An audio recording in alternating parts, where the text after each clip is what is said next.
Hello everyone and welcome. Today is a little bit more of a casual video. I want to share some ideas on coming up with color schemes.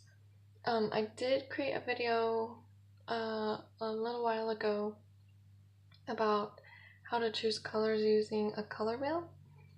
So this one will be focusing on using other resources to find what kind of colors you want to choose for your coloring books or just for art in general.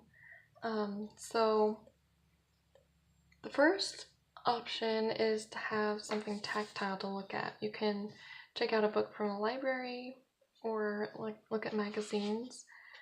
So here's a couple examples. This is like a collection of illuminated manuscripts. And the reason I'm using this as an example is because they actually use a lot of really bright, vivid colors.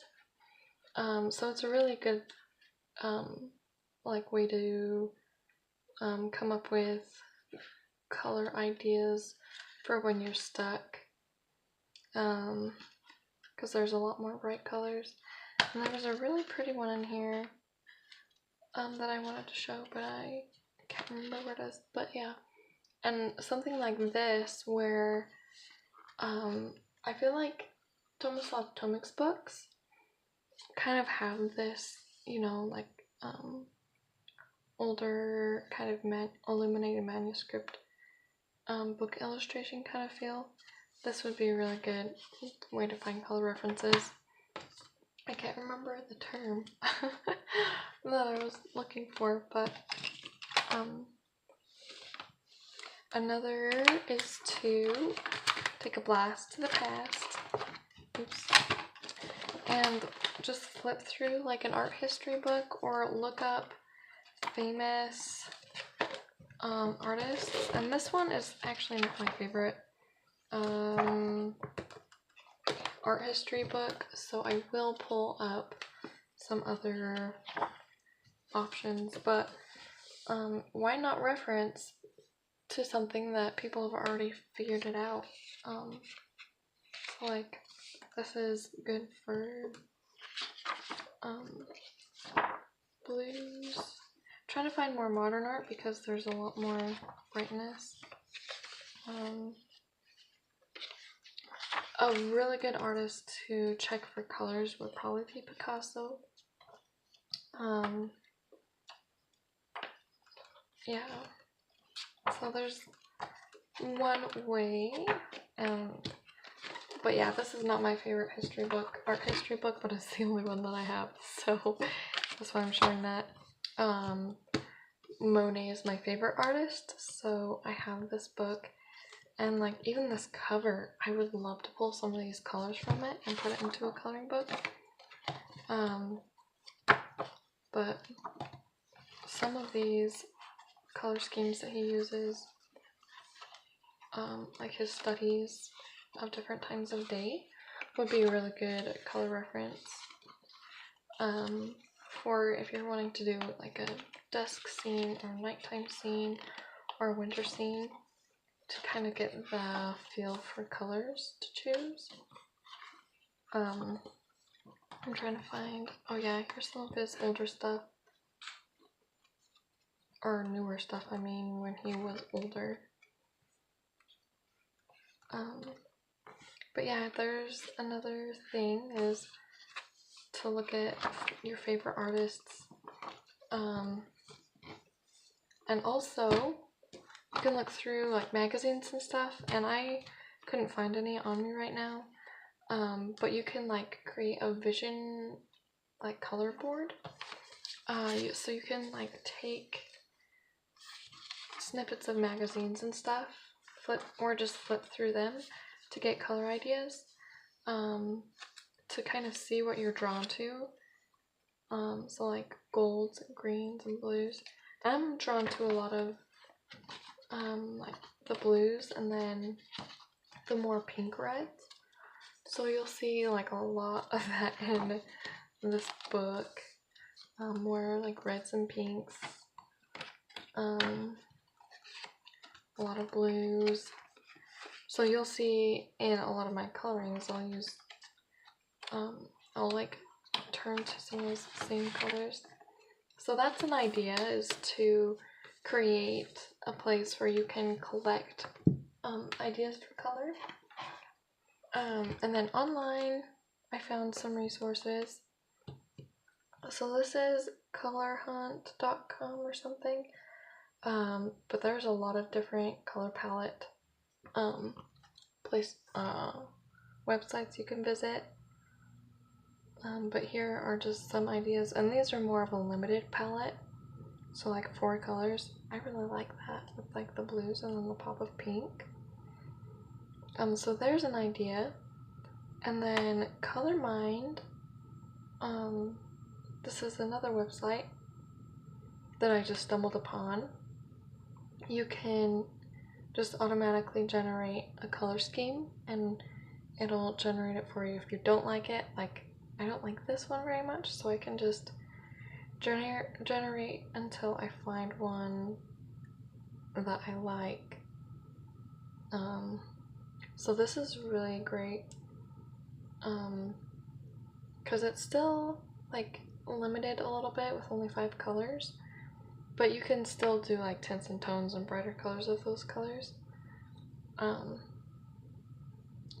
yeah, these are like more muted color palettes, I would say.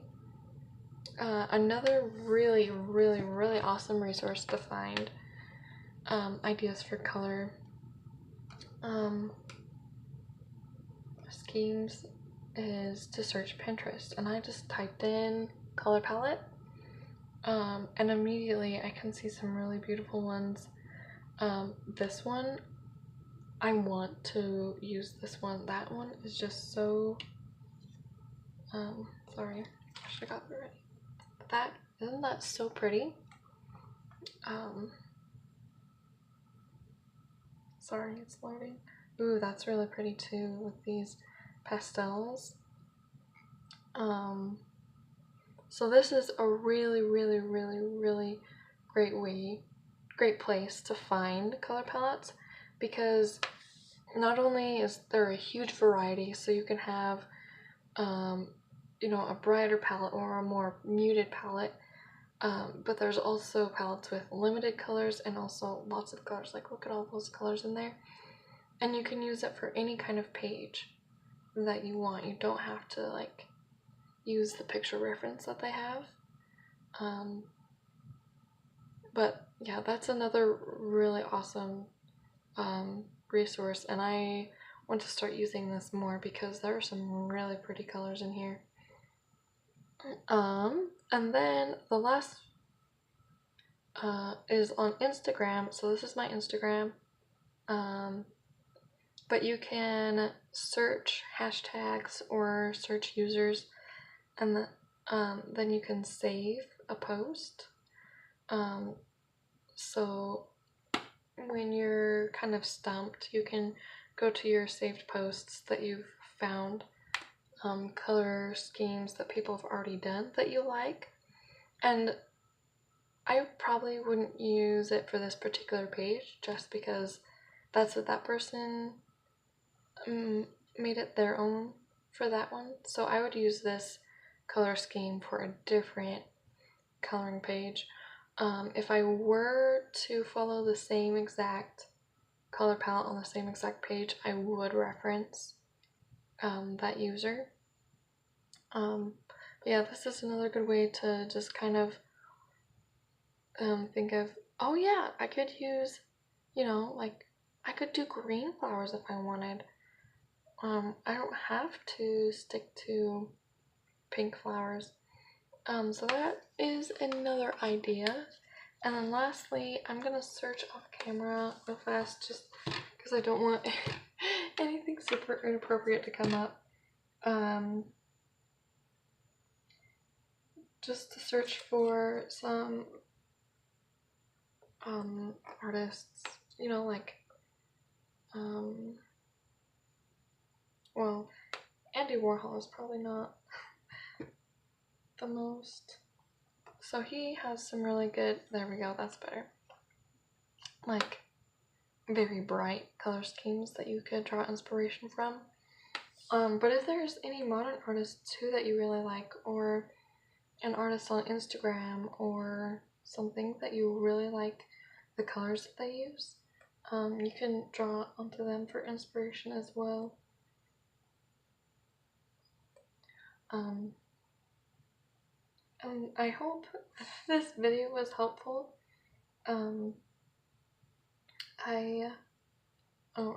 Like, that is something really fun.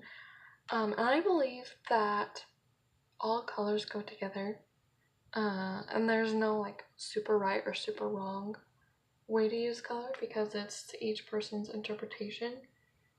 But I would say that sometimes a color can make or break what you're trying to do with a picture. So this is really pretty. I think this would make some really pretty colors for a coloring page.